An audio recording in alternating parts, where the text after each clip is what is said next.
All right, good morning, boys and girls. Here we are back for day 7 of Bridge to Terabithia. Today will be a little bit shorter day as we'll go over these questions and then we will finish up chapter 4, okay? All right, so we read through some of it. Let's look at the questions again.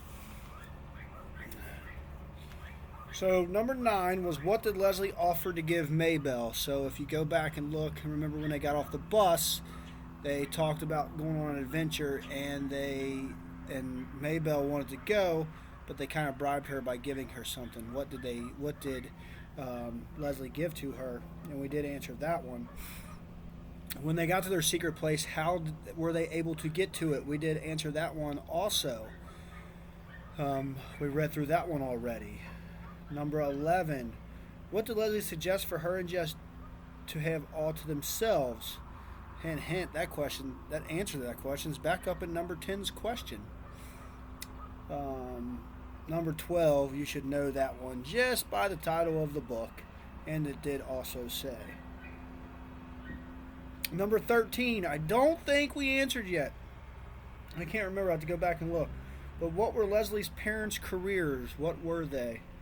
I think we did answer it. Number 14, why did Leslie's parents want to move to the old Perkins house? We also got to that one already. And number 15, why couldn't she watch the special on Jacques Cousteau? We did answer that one also, so we read about that one also. So unless we get to the one about her parents and their careers, let me go back and look real quick, see if we got to that one. I can't remember if we did or not. Let's see.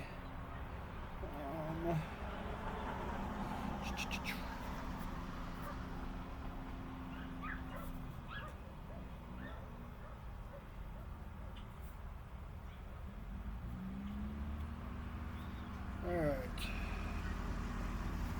So there's her telling them about that. About not having TV.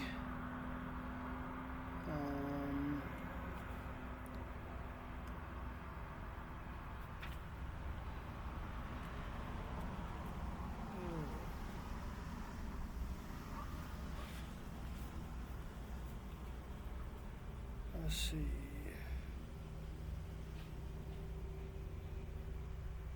Oh, here we go. Let's see.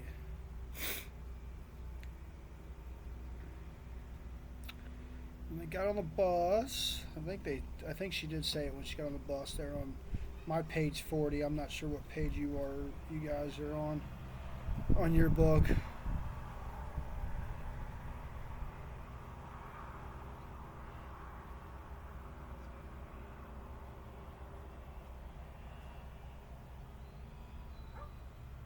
Oh, just scanning through it, I don't see them saying what they did for a living. Talks about why she came to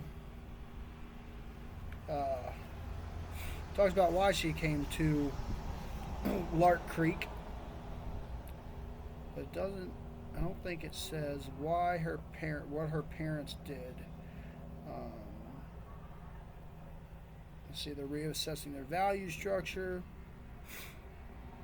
Anyway, I'll go back and double check to see if we found that answer, but everything else besides that one I know that we have answered already. So remember, they went to their hideout. They started building their castle and stuff already back in Terabithia. They named the kingdom and they were reading. So Leslie asked Jess to draw a picture for them to hang on the castle. So, with that, let's continue on chapter 4. Oh yeah, remember he had to walk. His last thing, he had to walk home because he got kicked off the bus because of Janice Avery. We met her too, and she tripped herself on the bus and blamed it on Jess, so he had to walk home. So he was late getting back to Terabithia. So when he came in, that's where we're at. Here we go. What you doing? He came in and sat beside her on the ground, reading.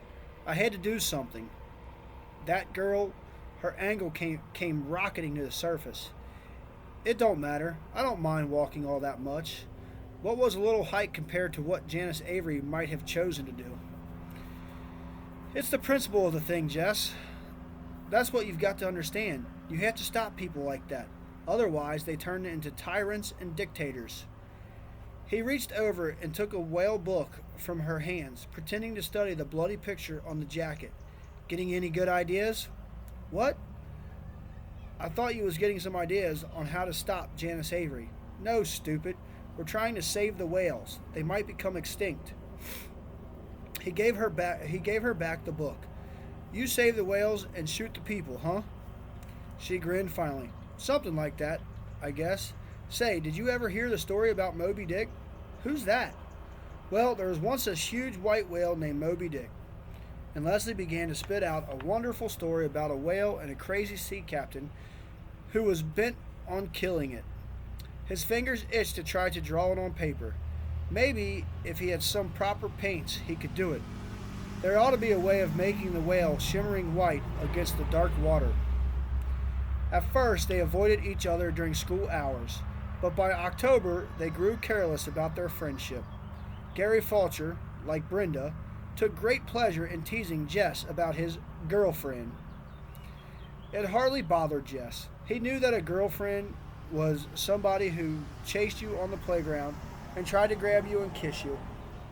He could no more imagine Leslie chasing a boy than he could imagine Mrs. Double Chin Myers shining up the flagpole. Gary Fulcher could go to you-know-where and warm his toes. There was really no free time at school except recess. And now, there were no races. Jess and Leslie usually looked for a quiet place on the field and sat and talked. Except for the magic half hour on Fridays, recess was all that Jess looked forward to at school. Leslie could always come up with something funny that made the long days bearable. Often the joke was on Mrs. Myers. Leslie was one of those people who sat quietly at her desk, never whispering or daydreaming or chewing gum, doing beautiful schoolwork, and yet her brain was so full of mischief that if the teacher could have once seen through that mask of perfection, she would have thrown her out in the horde. Jess could hardly keep a straight face in class, just trying to imagine what might be going on behind that angelic look of Leslie's. One whole morning, as Leslie had related it at recess, she had spent imagining Miss Myers on one of those fat farms down in Arizona. In her fantasy, Mrs. Myers was one of the foodaholics who would hide bits of candy bars in odd places up the hot water faucet, only to be found out and publicly humiliated before all other fat ladies. That afternoon, Jess kept having visions of Mrs. Myers, dressed only in a pink corset, being weighed in. "You've been cheating again, Gussie," the tall, skinny directress was saying. Mrs. Myers was on the verge of tears. "Jess Aarons," that teacher's sharp voice punctured his daydream. He couldn't look at Miss Myers straight in her pudgy face. He'd crack up. He set his sight on her uneven hemline. Yes'm? He was going to have to get coaching from Leslie. Mrs. Myers always caught him when his mind was on vacation, but she never seemed to suspect Leslie of not paying attention. He sneaked a glance up that way. Leslie was totally absorbed in her geography book, or so it would appear to anyone who didn't know. Terabithia was cold in November. They didn't dare build a fire in the castle, though sometimes they would build one outside and huddle around it. For a while, Leslie had been able to keep 2 sleeping bags in the stronghold, but around the 1st of December her father noticed her absence, and she had to take them back. Noticed their absence, and she had to take them back. Actually, Jess made her take them back. It was not that he was afraid of the Burkes exactly. Leslie's parents were young, with straight white teeth and lots of hair, both of them. Leslie called them Judy and Bill, which bothered Jess more than he wanted it to.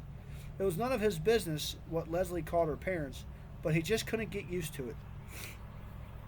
Both of the Burkes were writers. Mrs. Burke wrote novels, and according to Leslie, was more famous than Mr. Burke, who wrote about politics. It was really something to see the it was really something to see the shelf that had their books on it. Mrs. Burke was Judith Hancock on the cover, which threw you at first, but then if you looked at on the back, there was her picture looking very young and serious. Mr. Burke was going back and forth to Washington to finish a book he was working on with someone else, but he had promised Leslie that after Christmas he would stay home and fix up the house and plant his garden and listen to music and read books out loud and write only in his spare time. They didn't look like Jess's idea of rich, but even he could tell that the jeans they wore would not come off the counter at Newberry's.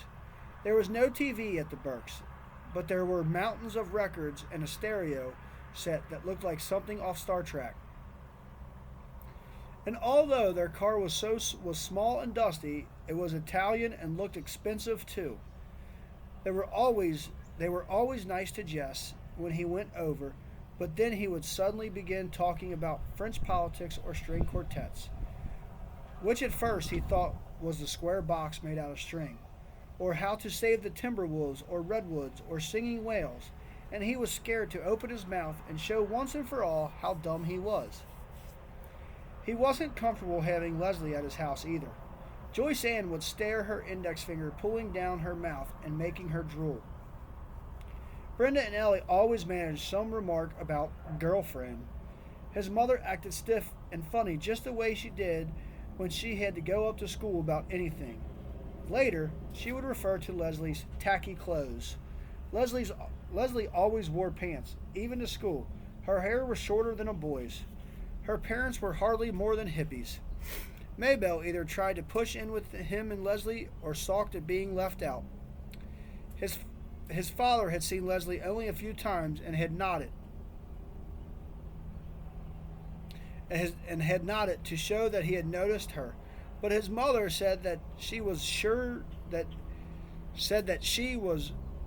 he was fretting that his only son did nothing but play with girls, and they both were worried about what would become of it.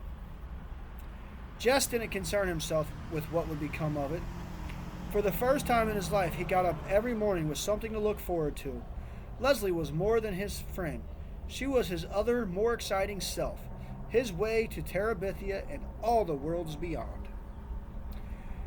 Terabithia was their secret, which was a good thing, for how could Jess have ever explained it to an outsider? Just walking down the hill, just toward the woods, made something warm and liquid steal through his body. The closer he came to the dry creek bed and the crabapple tree rope, the more he could feel the beating of his heart. He grabbed the end of the rope and swung toward the other bank with a kind of wild exhilaration, and landed gently on his feet, taller and stronger and wiser in that mysterious land. Leslie's favorite place besides the castle stronghold was the pine forest. There the trees grew so thick at the top that sunshine was veiled. No low bush or grass could grow in that dim light, so the ground was carpeted with golden needles. I used to think this place was haunted. Jess had confessed to Leslie in the first afternoon. He had revved up his courage to bring her there. "Oh, but it is," she said. "But you don't have to be scared. It's not haunted with evil things." "How do you know?" "You can just feel it. Listen." At first, he heard the only stillness. It was the stillness that he had always frightened him before. But this time, it was like the moment after Miss Edmonds finished a song. Just after the chords hummed down into silence, Leslie was right. They stood there, not moving, not wanting the swish of the dry needles beneath their feet to break the spell. Far away from their former world came the cry of geese heading southward. Leslie took a deep breath. "This is not an ordinary place," she whispered. "Even the rulers of Terabithia come into it only at times of greatest sorrow or of greatest joy. We must strive to keep it sacred. It would not do to disturb the spirits."